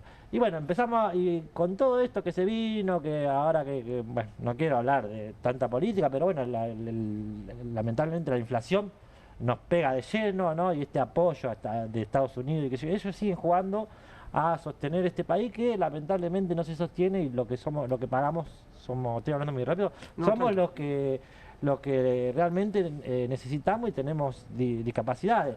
Y vamos a hacer un cambio cultural porque es eso, porque somos sujetos de derecho y las prestaciones es una ley que la peleamos en el 97, la ley de prestaciones, no me acuerdo el número, soy malo con los números puntillosos y los porcentajes, pero sí vivo la realidad del pueblo argentino, que siempre peleó cuando hay una injusticia, bueno, en este caso sí peleamos. Mencionaban las pensiones, la semana pasada contábamos que la justicia había fallado a favor de ustedes, ¿no? De que el gobierno tenía que volver a restablecer las pensiones que había quitado. ¿Eso sucedió? ¿Las volvieron a recibir o...? Sí, porque ahí entramos en la mentira esto. Entramos de vuelta, parecíamos planeros en un momento. No, que son chorros los discapacitados, ¿no? Porque no se dice más discapacitados, se dice personas con discapacidad. No, eso, la pensión es trucha. Y la verdad que la justicia demostró que la tienen que devolver. Porque vos veías las filas de las ¿Pero y las devolvieron? Esta es la pregunta, porque parece que, digamos, tenemos porque anuncios... el gobierno te las tira, por eso, claro, a los apoyos, a los prestadores, 4 reuniones le hizo tener. Y además dice, no hay plata, pero resigna presupuesto, ¿no? Reasigna presupuesto de alguna manera. Reasigna presupuesto. Y había reasignado 121 millones para la ANDI para este año. Supuestamente no hay plata, y con esos 121.000 millones podía por lo menos pagarle mejor a los prestadores. No te digo que nos devuelvan la pensión, que fue una mentira, porque vos veías las filas de la Andy en Irigoyen y estaba el rengo sin pierna, que vos ves que es disca. El ciego, que vos lo ves. ¿No? Sí, claro. Sin embargo, cada 2 o 3 años tenemos que comprobar de vuelta que son disca. Eso lo vamos a cambiar con que somos disca. Por ejemplo, yo que soy disca, que me ven en la silla, qué sé yo, ahora la escondí, no soy disca. Pero cada tantos años tengo que comprobar de vuelta que soy disca, toda una burocracia que no sirve, una política que nos atrasa. Y bueno, vamos a ver, vamos a pelearla en la calle. Ya nos aguantamos mucho que le peguen a nuestros jubilados, pero con los discas no se van a meter porque posta que es grave. No se van a meter, perdón, ya se metieron. No sé, no le vamos a poner un freno, no se van a seguir metiendo, porque no somos el disca que se le cae Además que hay muchas discapacidades, que no entiende, que parece, no somos débiles mentales. Hay mucha fuerza en el colectivo disca, mucha gente haciendo un montón de cosas, como las personas vamos, pues si pongo un tabú de normalidad, no me gusta. Porque nosotros los discas no tenemos miedo de decir diferente, porque hoy la normalidad no sabe qué carajo es, ¿no? Pero bueno, eso, vamos a seguir peleándola porque eso lo están lastimando en serio. Por eso a mí, a la otra vuelta me hacían una entrevista y decía, bueno, contá tu situación, tipo que dé lástima, porque medio que aparece que en los medios garpa. Que pobrecito Johnny, que está sufriendo. Nah, che, vos tenés que mirar un poco la sociedad, siempre tenés un vecino o un amigo que tiene un hijo con discapacidad o hay disca por todos lados. Es impresionante que de 5 millones, solo 1 millón tengamos pensiones. Así que imagínate todo lo que falta para construir. Y eso que no miramos acá nosotros los porteños, porque si mirás a lo largo y a lo ancho del país, falta todo por todos lados. Johnny, te agradecemos mucho que hayas venido. Hoy se nos acabó el tiempo, pero por supuesto que estamos siempre siguiendo el tema y lo vamos a hacer, y contás con este espacio para contar lo que necesites cada vez. Gracias por este tren accesible. Muchas gracias, muchas gracias. Johnny, fue el final para nosotros por hoy, pero la seguimos otro día. Poli, Nahuel, gracias por venir, y a vos, gracias por estar ahí, por acompañarnos esta noche. Quédate, porque en minutos nada más llega QR y voy a estar conversando con Hernán Lecter.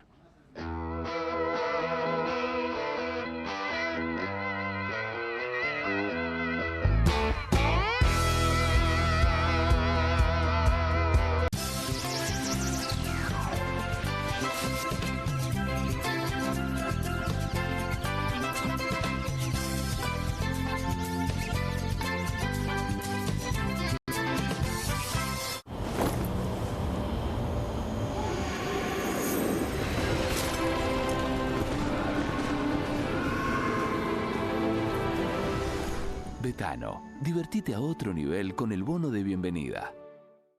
Vamos a limpiar el aire. Llegó la hora de que conozcas el Airbag, el extractor de cocina portátil que se deshace del humo y el olor de cualquier habitación. Airbag tiene la potencia de un extractor de cocina tradicional en un formato compacto que podés poner en cualquier lado sin instalación. El secreto del Airbag está en su escudo de 2 etapas con una pantalla de micromalla y un filtro de carbón activado que succiona el humo y el olor a grasa y luego los atrapa y limpia, ayudando a despejar el aire para que sientas la frescura en cualquier lado. Usalo sin pausa cerca de la cocina para un excelente control de humo y olores. Apoyalo al lado de la parrilla para que el humo no llegue a tus ojos. Mira, el humo de cocina deja un enchastre grasoso en todos los muebles. Eso no pasa con Airbag. Airbag es ideal para departamentos, habitaciones, casas rodantes y espacios pequeños, con 3 velocidades ajustables para acomodarse a tus necesidades. Y cuando lo terminas de usar, el Airbag se dobla fácilmente volviéndose compacto para guardarlo.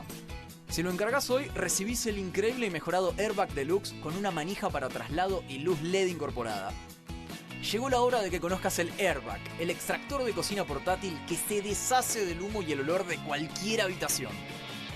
El mejor producto y al mejor precio. Pedí el tuyo ahora. Escanea el QR, ingresa a nuestra página web o llama al teléfono en pantalla. No demores más. Descubrí los productos más novedosos y exclusivos en tvcompras.com.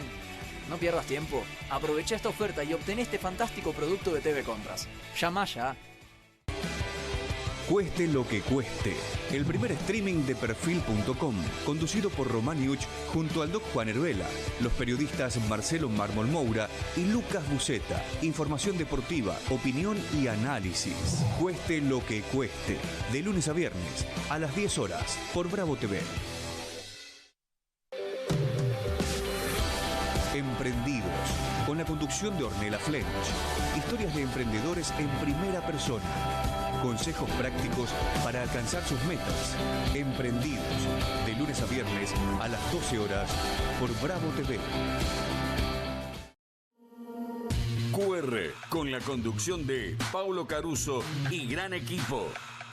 La síntesis del día para un público que valora el periodismo crítico. QR, de lunes a viernes a las 22 por Bravo TV. Bienvenido a todo Latinoamérica.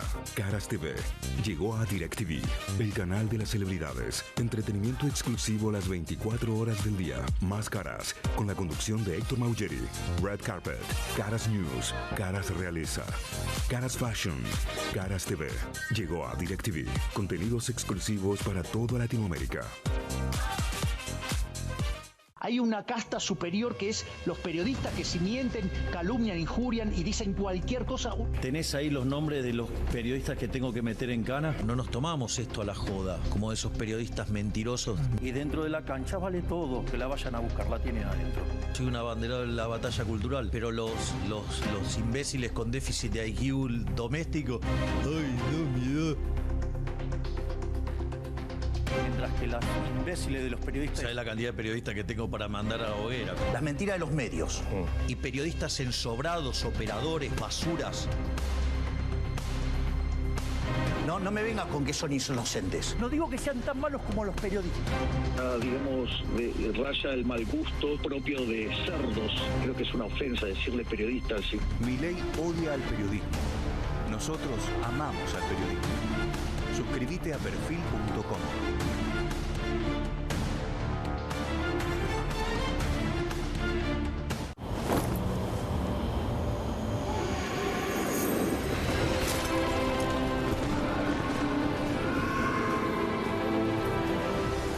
Betano, divertite a otro nivel con el bono de bienvenida.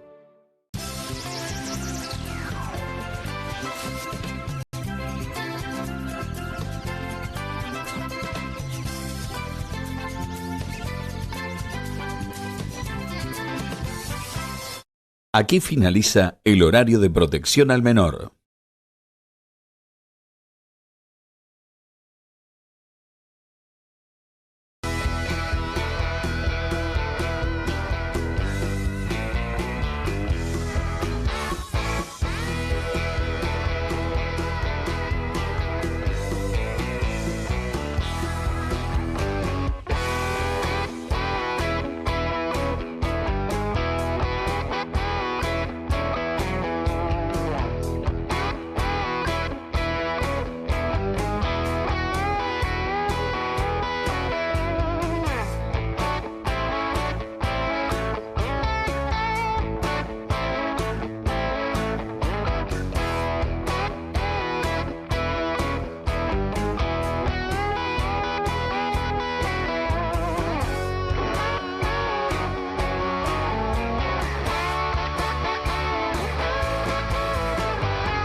Estoy cambiado. Vos no sos Pablo. No, Hernán Lecher. ¿Cómo andás? Estás? ¿Qué tal? ¿Todo bien? Un placer, Di Natale, un gusto. Igualmente. Me pregunto si esto va a funcionar, porque yo pensé que era solo como... Yo, todos los días que vengo, sí, me pregunto exactamente lo mismo. Si no estuviese Pablo, sí, ¿funciona esta magia fantástica? ¿Querés que probemos? ¿Qué hacemos? Vamos a probar. Y yo creo que la palmada debería funcionar. Sí. A ver. Va. Vamos, tenés el don, Hernán, lo tenés. Vamos. El espíritu de Pablo Caruso tengo. ¿Vos viste? Lo Espectacular. tengo incorporado. Ahora, vos sabés que Pablo Caruso me trae sorpresitas. Siempre trae sorpresitas. ¿Vos tenés algo para darme? No quisimos ser menos. Vamos. Escúchame, una pregunta. Sí. Tengo acá el mi celu. Sí. ¿Vos sos de las redes? Poquito. De seguir, dejar de seguir esas cosas, no. No, creo que te veo venir igual, pero no soy. A veces dejo de seguir. Cuando leo muchas cosas de alguien que digo, no, esto no lo quiero ver más, chao. Ahí dejo de seguir. Mr. Juan Di Natale. Sí, ese soy yo. Yo lo sigo. Sí. No me sigue. No, pará, ahora te voy a seguir. Perdóname, pero no sabes qué vergüenza. No me sigue, mire. ¿Cómo es? ¿Cómo? Pero bueno, pará que te doy ya. Ahora me voy y te sigo, perdóname. La duda es... ¿En Twitter no te sigo? Si no me seguías, me seguías y me dejaste de seguir. No, eso me jamás. preocupa bastante más. No, igual... Viste que es medio adolescente esa cosa de vamos, sigo, no te sigo. No esperaba esta escena, te digo que me siento un poco avergonzado. Ahora te pido disculpas, no tengo el teléfono en la mano, te voy a seguir ya. Te trajimos una mucho mejor. Ah, ok. ¿Quién dejó de seguir a quién? En la Argentina En esta Argentina. ¿Querés ver? A ver. ¿Tenemos para mostrar? A ver qué tal. Mira. Pará, pero esto pasó ahora, porque hay fecha, dejaron de seguirse mutuamente. La fórmula presidencial dejó de seguirse mutuamente. Dejó de seguirse. ¿Pero cuándo pasó esto? Es una buena pregunta, pero además... ¿Quién fue el primero? ¿Viste? Tipo del huevo a la gallina. ¿Quién dejó de seguir a quién y quién se dio cuenta? Porque es una cosa medio de ruptura de pareja, ¿viste? Esto ahí, bueno, se pelearon porque no se siguen más. Claro, ¿me dejó de seguir? Ah, ¿sí? ¿En serio? Ah, no.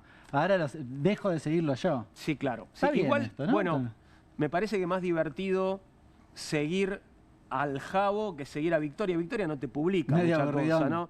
Claro. No, pero igual te digo, el Jabo, yo lo he seguido, lo dejé de seguir, porque es imposible. Es agotador. Es todo, cada 3 minutos, sí, pero ya está, listo, ya entendí. Sí. Vamos, listo, sigamos la vida porque es imposible si no. Pero bueno. Bueno, pero algo está pasando ahí, claramente, ¿no? Algo, tal vez podíamos sospecharlo por algunas otras cosas. Había elementos para creerlo, sí. Quizás nos avivamos tarde de fijarnos en Instagram. Pero bueno, en Instagram no se siguen más. Qué pena. Bueno, así que voy a pensar qué hago contigo. Pero... Fíjate, no, yo creo que en X te estoy siguiendo. Fíjate, igual ahora voy ya mismo.